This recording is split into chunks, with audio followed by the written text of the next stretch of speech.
2018 Infinity QX60. Going to do front brake pads and rotors.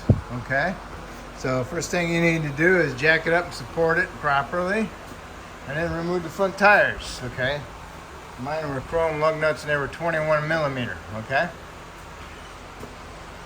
if you can't get the tire off, you need to hit the back side of the rim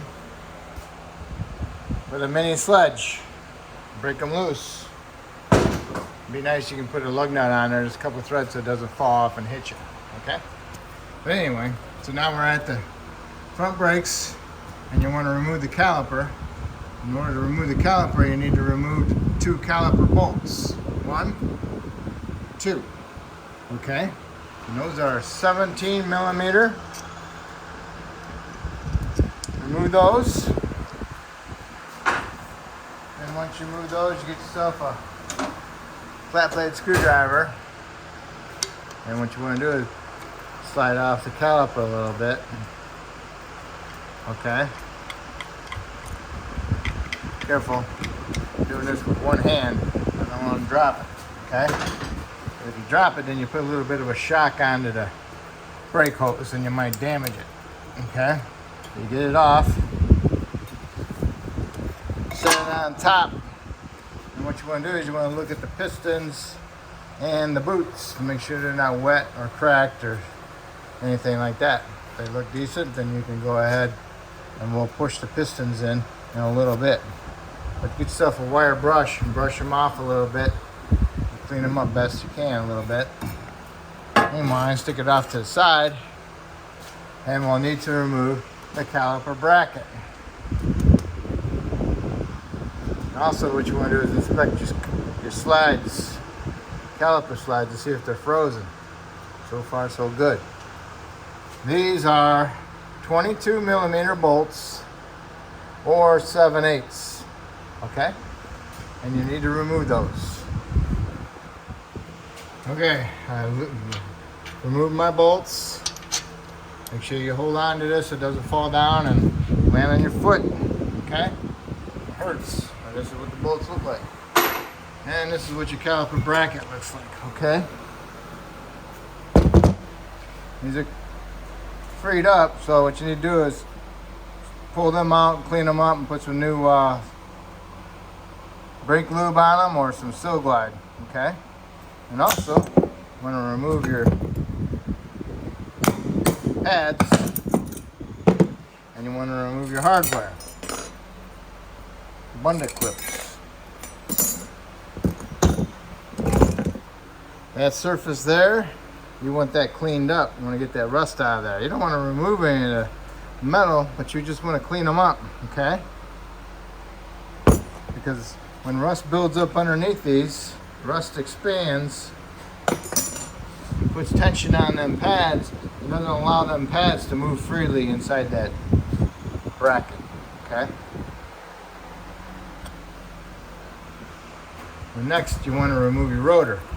It's a little frozen, so spray it down with some penetrant. And then what you want to do is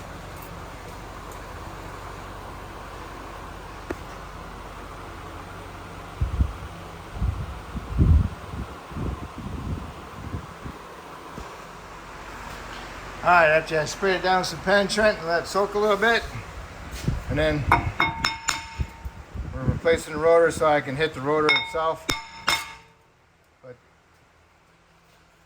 usually what I'll do is I'll smack the rotor right here. But some people, they end up hitting a stud and damaging it, and then bad news. So just go ahead and smash the rotor itself. And sometimes what I'll do, I'll stick this on there because I don't want it falling off and chipping my floor.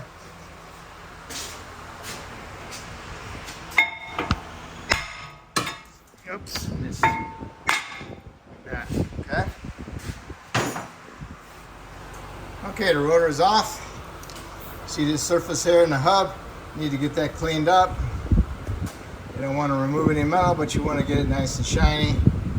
And like I said, rust. Rust expands, and when it expands, it causes things to not be true. So you need to have this nice and clean and true so it doesn't have a high spot, low spot on it to create that rotor to wobble like that. So you need a nice true surface so that rotor doesn't pulsate, okay? I'll use a die grinder. I'll clean it up inside there best I can. A wire brush, new flat blade screwdriver to get inside there. I'll even also use these that go over the studs too, okay? Okay, I got that cleaned up. All right, I'll start off with my used one, which is smaller. You get it up in there, and then I'll use a brand new one, and I'll do this so I can get inside there, clean that up as best as I can. Try not to remove a lot of material. Just want to scratch the surface, and then I'll use my stud one that goes over the studs. Okay, and then I cleaned it up, cleaned it off some brake clean. So now I'm gonna let that dry. Come over to the caliper bracket. I use this again. I go sideways on it. Side of it, right on there, sideways. Scratch the surface, cleans them up pretty good. And then I'll do both sides. And then what I'll do is I'll spray paint them, help keep it from rusting.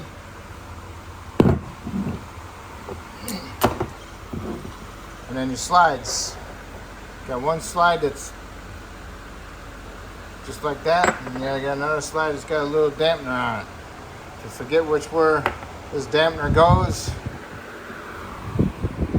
Dampener goes on the bottom. Okay? So what you're going to do is get some Silglide on them, clean them up. Get them on there on top on the boots, so the boots slide on there. Do not pack this full of Silglide. You'll never push these pins in all the way. Okay?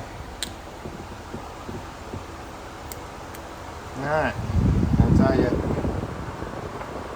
do these. Okay?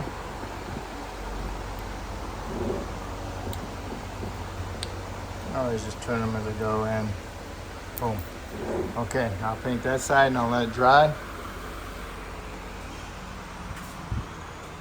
So now before I put my rotor on here, I'm going to put some anti-seize on here, a light film of it. And then before you put the rotor on there, you need to wash your rotors off, get all the shipping oil off of them. Soap and water.